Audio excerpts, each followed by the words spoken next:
In this video, you'll learn how to use Grammarly for beginners. Whether you're polishing up a professional email or just want to make sure your writing shines, Grammarly is a fantastic tool to help enhance your writing skills.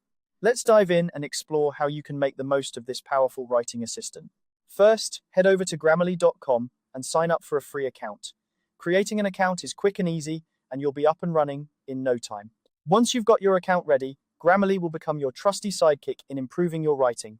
When you're working with Grammarly, you'll notice that it underlines text in your document when it spots an issue.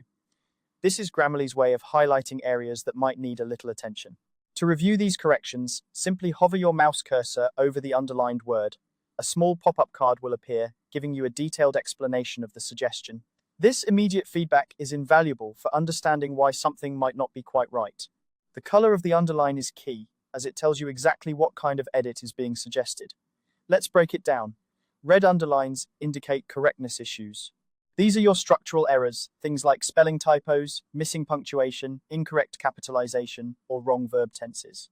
It's a good idea to tackle these first, as they are fundamental to ensuring your writing is clear and accurate. Next, we have blue underlines. These are all about clarity. Even if your sentence is technically correct, it might be hard to read.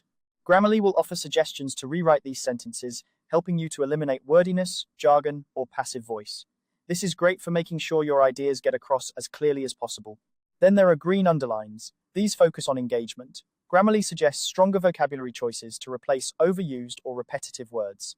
For example, if you've used very good multiple times, it might suggest excellent as a more impactful alternative. This not only enriches your writing, but keeps your audience more engaged. Finally, we have purple underlines. These evaluate delivery, or in other words, the tone of your writing. They can indicate if you're coming across as too aggressive, overly casual, or if you're hitting the right note of politeness for your audience. This is particularly useful when you're trying to match the tone to your intended readership or in professional settings. If you ever find yourself stuck with writer's block or need to reply to a message quickly, Grammarly has a handy feature to assist. Look for the small light bulb or pencil icon next to your standard widget. Clicking on this icon opens up the prompt window, where you can choose from pre-made options like make it sound more professional or shorten this paragraph. These tools are perfect for quick fixes or enhancements. Alternatively, you can type a direct command in plain English.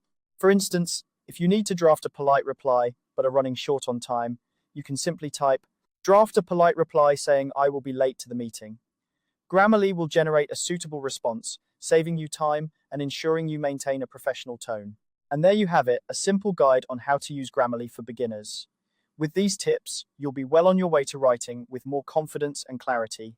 So go ahead, give Grammarly a try, and watch as your writing skills grow and improve. Thanks for watching, and happy writing.